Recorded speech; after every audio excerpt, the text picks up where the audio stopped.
আপনার বয়স যদি 15 থেকে 25 হয়ে থাকে, এই ভিডিওটা আপনার জন্য। একটু চিন্তা করেন, আগামী 10 থেকে 20 বছর পর আপনার অবস্থান কোথায় থাকবে। আপনি যদি লাকি হয়ে থাকেন, আপনার কাছে একটা জব থাকবে। লাকি কেন বললাম, কারণ এআই যা অবস্থা আজকাল, লাইক অলমোস্ট সবারই জব চলে যাচ্ছে, এবং আগামী 10-20 বছরে কার কত পরিমাণে জব যাবে তার কোনো ঠিক ঠিকানা নেই। আপনি যদি আনলাকি হয়ে থাকেন, আপনার কাছে কোনো জব থাকবে না, আপনি তখন বেকার থাকবেন। এবং যাদের জব থাকবে তারা একটু চিন্তা করেন, আপনারা এমন একটা জব করতেছেন যে জব আপনার পছন্দ না। প্রতিদিন সেম সাইকেল, সেম রুটিন। যে জিনিসটা আপনার করতে ভালো লাগে না, ওটা আপনার আগামী সারা জীবন রিটায়ারমেন্ট পর্যন্ত করে যেতে হবে। লাইক সিচুয়েশনটা একটু থিঙ্ক করেন, ইমাজিনেশন করার চেষ্টা করেন যে কেমন কি অবস্থা হতে পারে। আপনি কি চান আপনি ওই লাইফটা লিড করেন? আপনি কি ওই লাইফটা ইভেন ডিজার্ভ করেন? আপনি তো আরও বেটার ডিজার্ভ করতে পারেন, রাইট? আপনি যদি আজকে থেকে অ্যাকশন না নেওয়া শুরু করেন, আপনি কিন্তু আপনার ফিউচার সেলফকে দেখতেই পাচ্ছেন।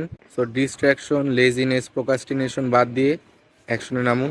জীবনে একটা পর্যায়ে গিয়ে হার্ডওয়ার্ক করাই লাগবে, হয়তো বা আপনার আগে করা লাগবে বা পরে করা লাগবে, বাট জীবনে একটা সময় গিয়ে আপনার হার্ডওয়ার্ক করাই লাগবে। জীবন আপনাকে বাধ্য করবে একটা পর্যায়ে গিয়ে হার্ডওয়ার্ক করার জন্য।